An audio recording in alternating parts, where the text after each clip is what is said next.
Damien Viteka et je vous souhaite la bienvenue sur Allo Doublage. À la fin de mon adolescence, je sentais que j'arrivais mal à... Je m'intéressais de moins en moins à l'école, mais je m'intéressais à plein de choses dans la vie, mais pas... J'étais de moins en moins satisfait de ce que je vivais. Et donc, à 17 ans et demi, j'ai commencé les cours de théâtre, au Conservatoire de Dijon.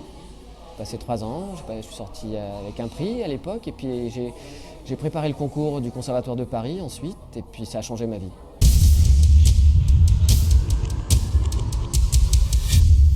En fait, j'ai commencé par faire des ambiances quand j'étais à la fin du conservatoire pour gagner un peu d'argent. Je faisais des ambiances sur des films français en post-synchro, donc des bruits, des gens, tous les figurants, tous les trucs qu'il faut habiller en général, les ambiances quoi.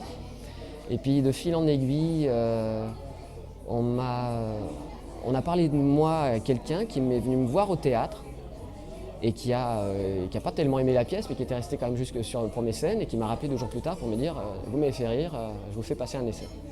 Je passe un essai, c'était un film allemand, c'était la Margaret von Trotta je crois, et avec Didier Sandre qui est un comédien de théâtre aussi. Le rôle principal était partagé par 2 comédiens quand il était jeune et quand il était plus vieux. Et ça a été ma première expérience, ça a duré 2 jours. À partir de là, la même personne m'a fait passer un essai ensuite sur Petit meurtre entre amis.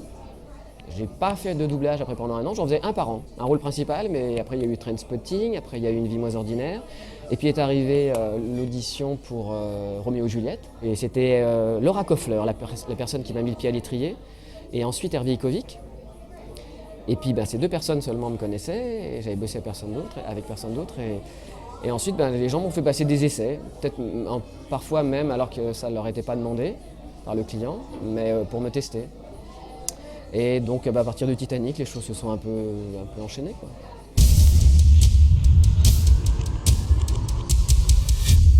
Comment ça se déroule ? Ça se déroule vite parce que le film maintenant coûte de l'argent et donc tout doit aller de plus en plus vite. Donc ça se passe parfois selon la durée du film entre 1 semaine et 15 jours, tout compris. Et moi, je sais pas, ça dépend après les films que j'ai faits. Parfois les rôles compliqués avec Leonardo, ça peut aller de 3-4 jours à 10 jours. Mais je crois que le plus long, c'était Aviator. Aviator, j'ai passé 2 semaines, samedi compris. Et puis c'est des rythmes longs, on commence à 9h30, on est sur le coup tout le temps, on fait une petite pause entre midi et 2 pour manger. On va jusqu'à 19h, 19h30. Les journées, moi je suis lessivé quand je rentre. Par exemple là j'ai redoublé Giovanni Ribisi la semaine dernière sur Rome Express, prochain film avec Johnny Depp. Et là, ils avaient prévu une journée pour faire toutes ces scènes à Giovanni. Et puis il est bourré tout le temps, du début à la fin. Alors j'ai fait waouh. Et il m'a fallu un certain temps pour rentrer dedans quand même. Et on a passé, je sais pas, les premières scènes, on a passé un certain temps, j'ai une bonne heure à aller, on réécoute, on retourne, c'est pas encore tout à fait ça. Et puis on cherche en soi où ça se situe. Et puis on fait, je sais pas, 6-7 prises. Et paf, après, une fois qu'on l'a, là on va plus vite. C'est un peu comme au théâtre, il faut le temps de trouver aussi son personnage. Et puis une fois qu'on l'a, on s'amuse. Et par contre pour les séries, il faut trouver très vite. Parce que souvent on écoute 1 fois, 2 fois, une fois qu'on l'est lancé, parfois on n'écoute plus qu'1 fois et on y va derrière. Parce qu'il y a beaucoup de textes. Ça ne fait, dans les séries, on ne fait qu'exposer les situations, ça parle tout le temps. Donc c'est dense aussi comme rythme.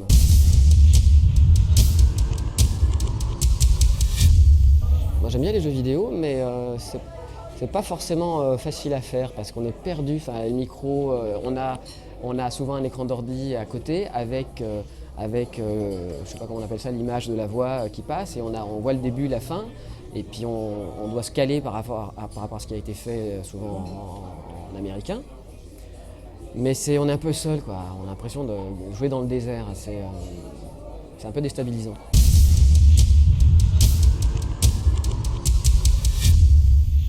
Pour Tobey Maguire, c'était surtout sur Spider-Man. J'avais fait un petit peu avant aussi, mais il a une voix particulière, Tobey Maguire en VO. Il a une voix vraiment particulière. Et le meilleur moyen de rendre hommage à son jeu, c'était de me fragiliser, de me rendre, donc de pas donner forcément trop de grave, d'être dans un médium. Et puis, je pense pas, c'est une question technique. C'est comme une couleur. À un moment, on pense à une couleur et on entre dans la couleur. Et puis, donc c'est un peu ça, puis surtout pour le personnage de Peter Parker, on me demandait vraiment presque d'être un introverti, quoi, super timide, donc avec la voix qui va avec. Alors que pour Leonardo, c'est plus proche de moi. Puis ça fait appel aussi à des émotions avec lesquelles je me sens en connexion. Donc ça se fait de façon instinctive. Pour moi, je ne les jouais pas de la même façon. Même la scène de pétage de plomb finale de Brother, je ne la joue pas avec Tobey Maguire comme je l'aurais joué si DiCaprio l'avait fait. Je ne me serais pas balancé de la même façon. C'est des énergies différentes pour moi.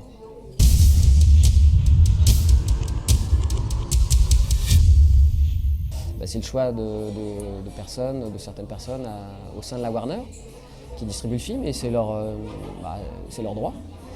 Et peut-être, à ce que j'ai cru comprendre, il me semble, et ce qui m'est revenu, c'est que je leur paraissais trop léger par rapport à ce qu'ils voulaient entendre maintenant de Leonardo. Donc ils ont mis quelqu'un qui peut avoir une voix proche de la mienne, mais en peut-être un peu plus grave. Et pour eux, ils préfèrent peut-être ça comme ça. C'est une question de goût. Mais moi, je ne peux pas faire autrement que de suivre, de toute façon. Donc, on verra. En fait, c'est le choix de la Warner. Après, on verra quand d'autres distributeurs. On verra dans l'avenir.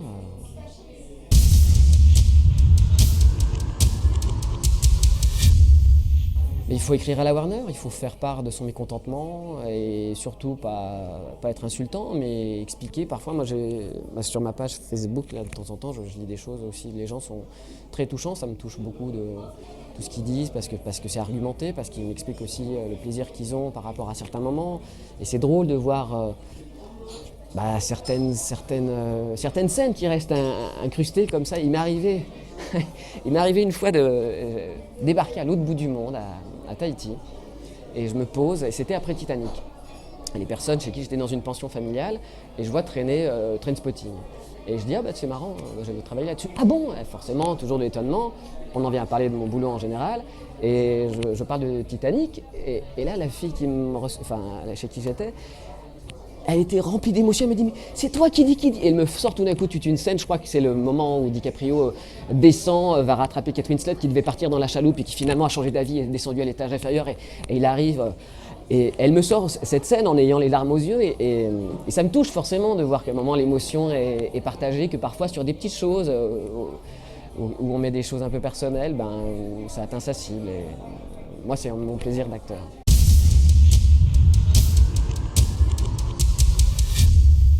Ce que parfois les gens ne veulent pas entendre, c'est qu'il faut être comédien. C'est-à-dire qu'il faut qu'on puisse vous demander ça, mais ce que vous proposez là, ça va pas, alors il faut pouvoir proposer autre chose. Le problème quand on n'est pas comédien, c'est qu'on a une proposition et puis c'est tout. Et il faut en avoir sous la pédale et c'est là qu'on se rend compte. On ne va pas demander à quelqu'un qui a jamais fait de danse de faire une arabesque ou de partir à faire un truc de la danse classique avec beaucoup de grâce si on n'a pas. C'est pareil on met des années à travailler son instrument quand on est comédien. On met des années à devenir, à comprendre aussi ce qu'on veut jouer. Et ça ne s'obtient pas comme ça, c'est du boulot.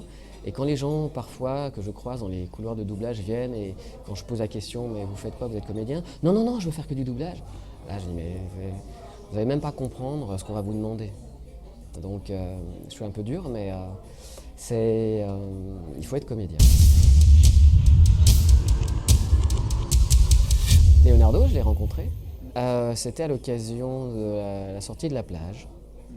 Et donc c'est par le truchement de Guillaume Canet qui m'a fait le rencontrer. Et c'était court, mais on a discuté un petit instant et puis on a fait une petite photo ensemble que je vous ai amenée. Vous voulez que je vous la montre? Allez, un petit souvenir.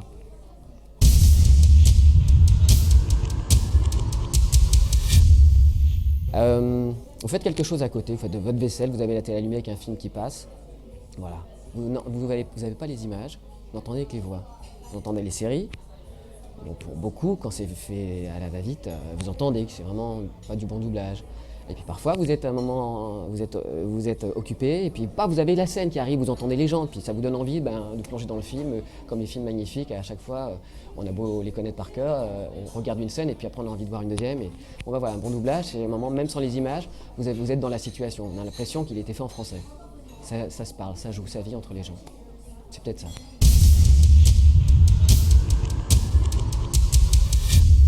Sur Ugly Betty, par exemple, c'est distribué par Disney et par TF1, mais c'était Disney quand même qui le distribue en France, en France et aussi aux États-Unis.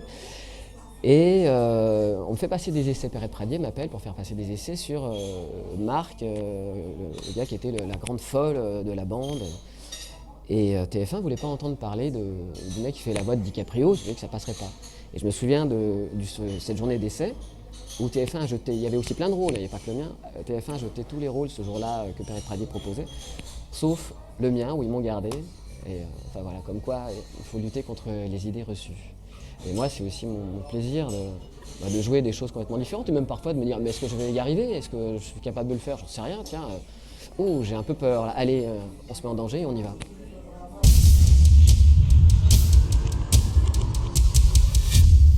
Ben, le jeu, ça c'en est une, vraiment. Puis après, ben, les voyages, la plongée sous-marine, quelque chose. Enfin, Madagascar, j'ai une passion aussi pour ce pays. Voilà.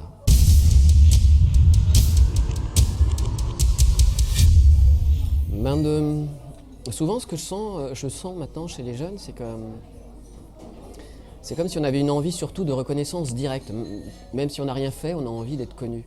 Et je trouve ça un peu triste parce qu'en fait, ce qui est beau, c'est de chercher à soi-même s'épanouir, avancer. Et en même temps, donc, il faut accepter les remarques. Parce que quand on arrive et qu'on n'est pas grand-chose et qu'on est jeune, surtout dans ce métier, je sens souvent que les gens ont du mal à s'en prendre plein la tronche. Il faut accepter de s'en prendre plein la tronche. C'est aussi comme ça qu'on grandit, qu'on gagne en étoffe. Et puis qu'on arrive à comprendre les personnages qu'on nous demande d'incarner.